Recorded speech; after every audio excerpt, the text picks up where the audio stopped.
Сәлем қыздар, мен бүгін сіздерге мәйекті қалай ашытамыз, қалай дұрыс ашыту керек, соны көрсететін боламын. Ірімшікті жасау үшін бізге мәйек керек. Мәйек деп отырғанымыз не? Мәйек дегеніміз ол ұлтабар.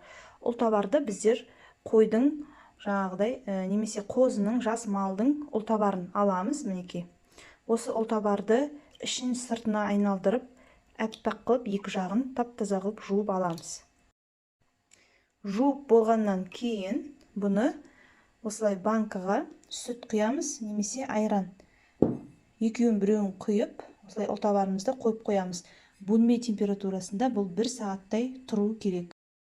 Және де бір ескеретін жайт, бұл тоңазытқышқа салғаннан кейін кем дегенде 1-7-де 1 рет мына сүтін төгіп ауыстырып тұрамыз. Тағы да орнына басқа таза абрат сүт немесе цельный сүтті құйып қоюға болады.